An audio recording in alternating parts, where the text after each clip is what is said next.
ขึ้นเกสั่งมาแล้วเอากองบุญมาเอาไปเป็นทุนให้ทรงหนุนนำคำหลักเขินมาตัวไปทำเวทีหมดใหญ่มหากุศลทรงให้อยู่ในวังวัฏบุญหันเลินสาวิจิตตาจะบอกพ้นจากความทุกข์ทรมานและให้ว่าตาทรงตาให้ส่วนบุญนั้นอยู่ลาวาน้ำสาววิจิตตามาเดิ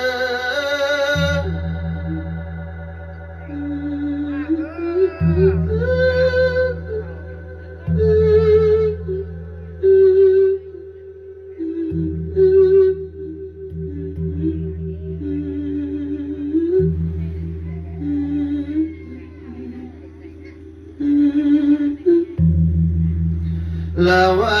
มาเดินมาอ่อนหรือว่ากำลังนอนคอยจอรอเฝ้าตื่นนางสาววิจิตาให้เจ้าเป่าลูกขึ้นมาเพียงแต่งตัวลาวานางสาววิจิตามาเดิน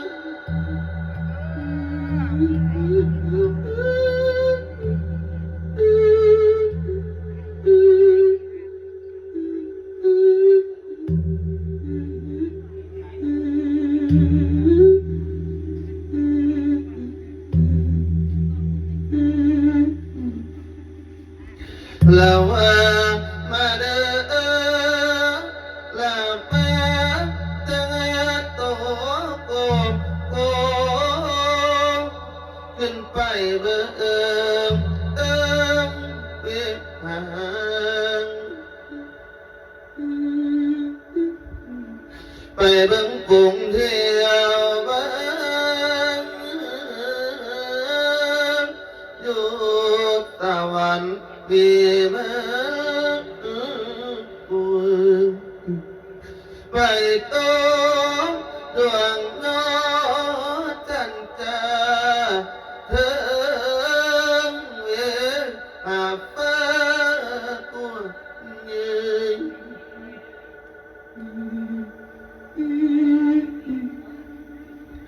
ลาวานังสาวพิจิตาไปอยู่น้ำที่พระทนไทยอยู่ถึงฝ่าวันตะการดีน้องฟังเอาเด้อ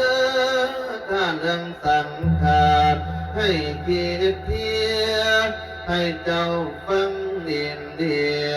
ที่นี่พ้นปัดนี่บอกนี้ปันกันเต็งเองเกิดมาก่อนน้อจริงเองพวกเขาเตียงก็สังขารแล้วแต่บุญสมบัติที่โมคนไว้และคนในโลกนกกาปวงทั้งปวงต้องเปรียบเปลี่ยนหัวลังคนเกิดมาเดียวบอกเดือนบางคนตายตั้งแต่น้อย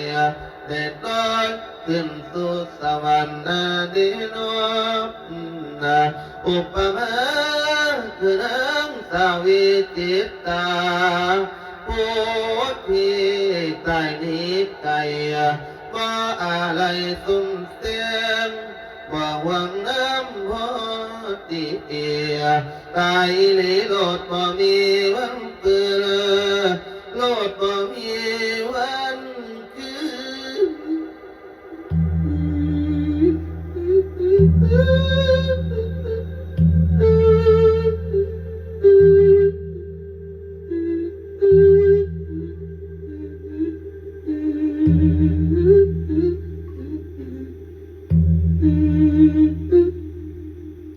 โลดบ่มีวันคืนได้งอคงมาบ้านเก่านางสาววิจิตราไปหลงบางน้ำอ้อยได้เลื่อมขอหน่วยปากคำนางสาววิจิตรา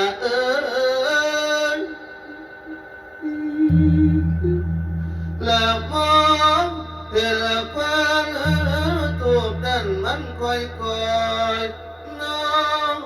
จังหันเห็นน้ำตาเทียนไหลหมดมาเลยสลายสิ้นและเกิดจังเหมือนยันเจ้าลอยวนเวียน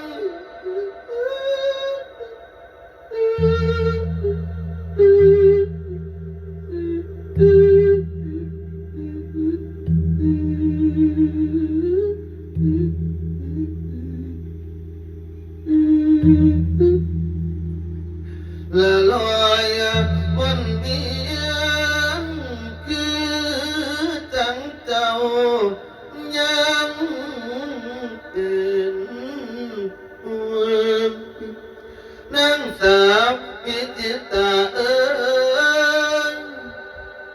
ปัญหายังทั้งปวงบ่ตันเสร็จเรียบร้อยตัวเจ้ามาดวงตายเห็นแต่หน้าน้องอายจากว่าเจ้าไปทางใดนางสาววิจิตรามาตาไปโดนมิดบ่คิดน้ำดอกทางบ้านว่าไอ้แต่น้ำไหลวันปุ่นคือบ่ฝันหัวเป็นเนียงนางสาววิจิตราตั้งแต่ก่อนเคยกินข้าวหัวมาเคยกินปลาห่วงถ้วยกินกูป่วยตบห่วงแต่ว่าในมือนี้นะเพื่อไก่ไปนาหน้านางสาววิจิตราบอกขึ้นแน่มา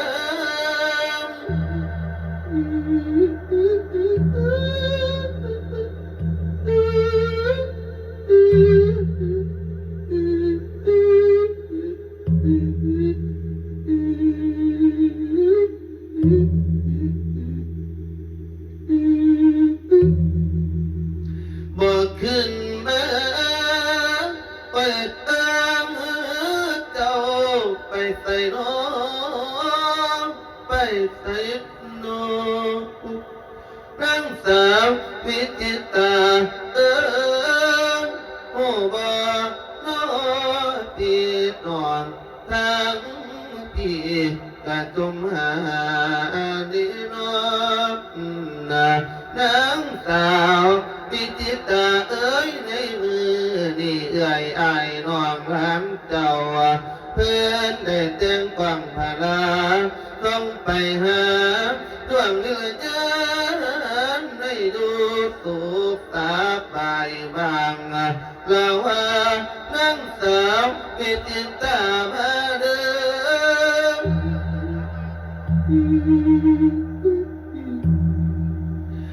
นางสาวพิจิตาซอยกัน